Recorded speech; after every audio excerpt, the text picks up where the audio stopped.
Kurt Eichenwald of Newsweek has a new line of attack against Donald Trump that he put on the cover of the magazine today. It says, "The Castro Connection, How Trump's Company Violated the U.S. Embargo Against Cuba." Now, understand why they're doing this. They're doing this because they're trying to court the Cuban-American vote. That's what it is. So, Florida has a prominent Cuban-American population. They're reaching out to them and saying, look, I know, because these guys largely vote Republican. And understandably, to a certain extent, I mean, it's actually never understandable if somebody votes Republican, but understandable in the sense that, they came from, or many of them came from Cuba, and so they had authoritarian leftism, communism take over with Castro. So they're like, look, anything but lefties. Anything but lefties. Now, obviously, there's no comparison between American leftists and communists, clearly. But in their mind, you could see their train of thought in saying, anything but that, anything but that. So they've largely been, right-leaning. But now you have Hillary's surrogates, basically, trying to let them know, like, no. Trump is fucking crazy. Why don't you go ahead and consider a responsible Democrat like Hillary Clinton? So they're trying to court the Cuban-American vote, something like that. If it helps her take Florida, it could be very crucial in this election. So I understand the logic behind it. And I also understand there's one other legitimate part of the story, which is, Trump apparently said to Cuban-Americans while campaigning or something, I would never, ever, ever step foot in Cuba and do business with Cuba while that current regime is in there. Criminals, I tell you. Criminals, I say, shake my fist. Well, it turns out he did business with them. And there are details as to how exactly that happened. So there is an element of hypocrisy, too, that's worthy of discussing. But is this as big of a story as they're trying to make it out to be? No. And it actually kind of pisses me off that they're pretending it is. Why? Because this is Democratic, partisan, loyalist hacks using shitty arguments. Because think about it.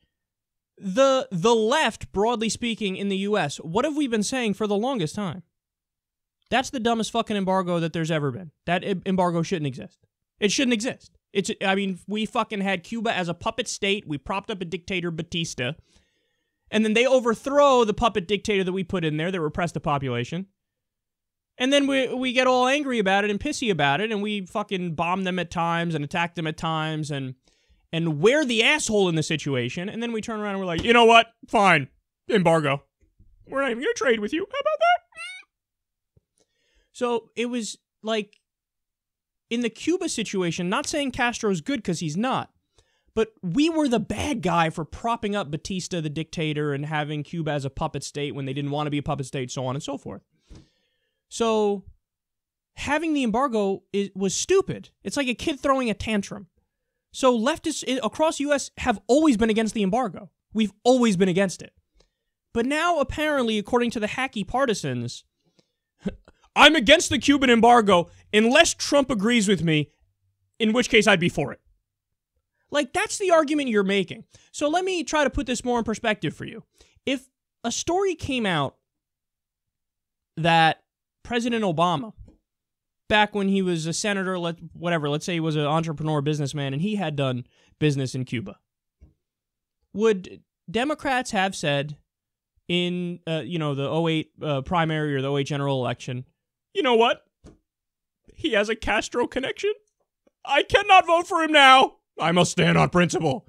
No, we'd all say, oh, you're upset he did business in Cuba? www.end.com. There's no reason to be upset there. What are you talking about? Who gives a shit? Yeah, they're a shitty regime. But you want to measure degrees of shittiness? Let's have that conversation. Hillary Clinton did business with the Saudis. Saudi Arabia, all atheists or terrorists, behead people in the public square for sorcery and witchcraft and apostasy. They are ISIS that made it. They have a Sharia system, motherfucker. She's like, anyway, let's give them billions of dollars worth of weapons. Was Donald Trump in Cuba like, okay, let me give all of you weapons? No, he didn't do that. He was just doing run-of-the-mill business. The human rights abuses in Cuba, while of course they exist, they are nothing in comparison to the human rights abuses, with the governments that Hillary Clinton gladly worked with. Now, I get it. She was Secretary of State. That's not a business person. There's a difference, so on and so forth. But there were no moral objections to much worse regimes doing worse things. So it's just a hacky, shitty argument. He skirted the stupid Cuban embargo. Good! I wish every business person skirted that shitty embargo. And by the way, in the case of Cuba specifically, this isn't the same for everybody, but in the case of Cuba specifically, we know, because it's been proven, the best way to get them to move away from authoritarianism and communism is to open up the lines of communication. President Obama did that, and what happened as a result of it? Soon thereafter, they legalized private small businesses. Mission accomplished. This is what the Republicans tell us they were trying to do for all these years. But they were like, we're going to do it through an embargo and sanctions and not liking them and turning the cold shoulder. Cod flap it? That's what we're going to do. Except that didn't work. And then when Obama said, hey, let's talk to him, boom, legalized small businesses. So, unironically, thanks, Obama. That's what you should be saying.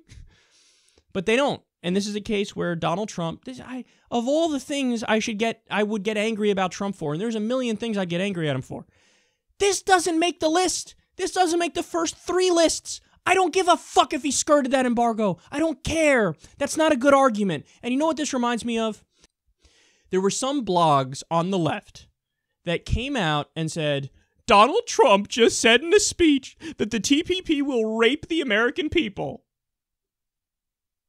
I can't believe he used the word rape in such an insensitive way. Okay, stop. You know what he's saying. He's saying the TPP sucks. He's saying you're going to lose your jobs. He's saying it's a race to the bottom in terms of wages. He's saying bad. That may be literally what he's saying. Sad, bad. That's what he's saying.